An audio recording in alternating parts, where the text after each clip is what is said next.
Welcome to GK GS with Manish sir. साथियों, आज हम चर्चा करेंगे सूडान में जो गृह युद्ध हो रहे हैं उसके संदर्भ में क्या क्या प्रश्न बनते हैं आपके एग्जाम के लिए, और जो भी साथियों महत्वपूर्ण बातें हैं वो सारे हम इस वीडियो में देखेंगे कि क्या कारण है कि सूडान में गृह युद्ध हो रहे हैं और वहाँ से और क्या क्या बातें आपके सामने आनी चाहिए साथियों। तो आइए शुरू करते हैं साथियों। पहला प्रश्न आपका है, हाल ही में किस देश में गृह युद्ध की वजह से 3000 भारतीय फंस गए हैं? तो सूडान में साथियों।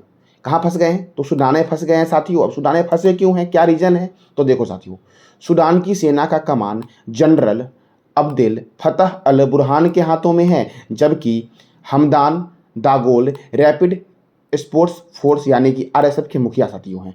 और इन दोनों ने साथियों आपस में विद्रोह कर दिया है और आपस में दोनों आमने सामने आ चुके हैं। तो साथियों, इसका कारण क्या है वो सारी बातों को देखेंगे हम साथियों। तो कारण साथियों क्या है? तो देखो साथियों, सत्ता का लालच साथियों और संसाधन के कब्जे को लेकर इन दोनों ने साथियों आपस में विद्रोह कर दिया और आपस में आमने सामने आ गए। वर्ष 2019 की बात है। वर्ष 2019 में जब सेना ने तख्ता पलट किया था तो ये दोनों जनरल दोस्त थे और इन्होंने मिलकर एक नागरिक सरकार का गठन किया। क्या किया? तो इन दोनों ने मिलकर एक नागरिक सरकार का गठन किया, जिसमें से एक जनरल राष्ट्रपति बने और दूसरे जनरल साथियों कौन बने? तो उपराष्ट्रपति बने। अब राष्ट्रपति कौन बने? तो अब्देल फतह अल बुरहान राष्ट्रपति बने सूडान के, और उपराष्ट्रपति कौन बने? तो हमदान दागोल जो बने ये उपराष्ट्रपति बने, और ये दोनों मिलकर साथियों सरकार चलाने लगे। आगे चल के साथियों क्या हो गया? तो 2021 में जब नागरिक सरकार भंग हो गई, इन दोनों ने जो साथियों नागरिक सरकार चलाया था वो 2021 में भंग हो गई, तो इन दोनों के पास दायित्व था कि एक लोकतांत्रिक सरकार का गठन करें। क्या कार्य था? तो ये दोनों का कार्य था कि लोकतांत्रिक सरकार का गठन करना होगा, तथा सूडान के प्रमुख चाहते थे कि लोकतांत्रिक सरकार का गठन तुरंत हो और अगले 2 साल में लोकतांत्रिक सरकार बनी। और आरएसएफ का सेना में विलय करना चाहते थे कौन? तो सूडान के साथियों प्रमुख। और लेकिन साथियों आरएसएफ ने इस बात को बोला कि 10 साल के बाद हम करेंगे। इस कारण से दोनों आमने सामने आ गए साथियों। और एक और बात है कि साथियों सूडान जो आपका है, यहाँ पे साथियों सोने का भंडार है। अफ्रीका में सबसे बड़ा जो सोने का भंडार है वो सूडान में ही है। फिर भी यहाँ के लोग साथियों बहुत ही गरीब हैं। इसका रीज़न क्या है? कि ये दोनों मिलकर साथियों सारे सोने को रख ले रहे हैं। इस कारण से ही अभी भी सूडान साथियों इतना गरीब है। लेकिन पूरे अफ्रीका में साथियों सबसे बड़ा सोने का जो भंडार है वो कहाँ है? तो सूडान में। अब अगला प्रश्न बनता साथियों आपका है कि हाल ही में केंद्र सरकार ने सूडान में फंसे भारतीयों को लाने के लिए कौन से अभियान की शुरुआत की है? तो उस अभियान का नाम है ऑपरेशन कावेरी।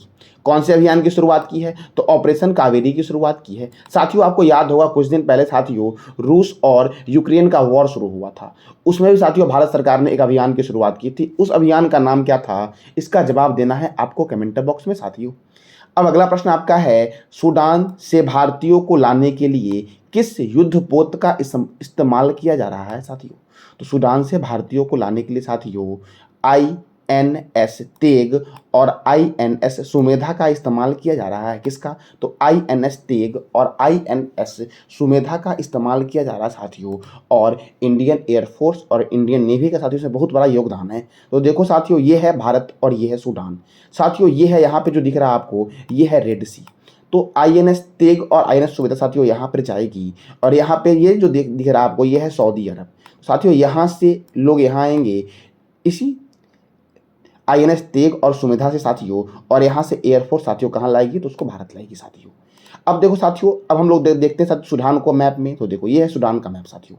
देखो सूडान साथियों, सूडान का पड़ोसी देश है इजिप्ट साथियों, ये है लीबिया, ये है चाड, ये है सेंट्रल अफ्रीकन रिपब्लिक साथियों, और ये है साउथ सूडान साथियों।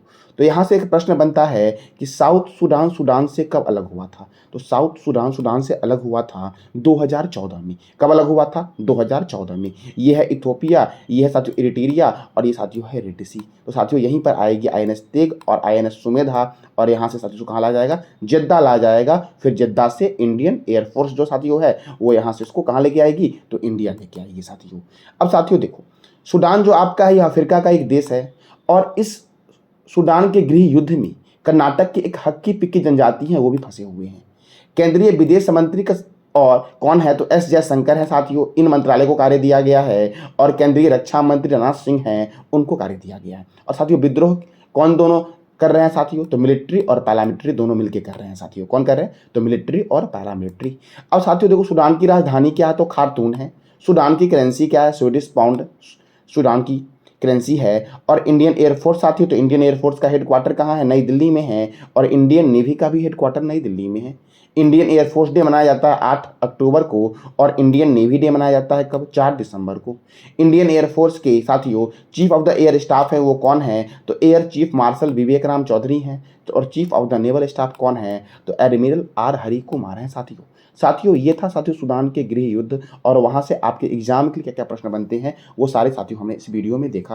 अगर साथियों आपको ये जानकारी अच्छी लगी तो चैनल को सब्सक्राइब करें, लाइक करें साथियों और बेल आइकन को साथियों दबाना ना भूलिए ताकि आपको डेली अपडेट मिल सके। धन्यवाद।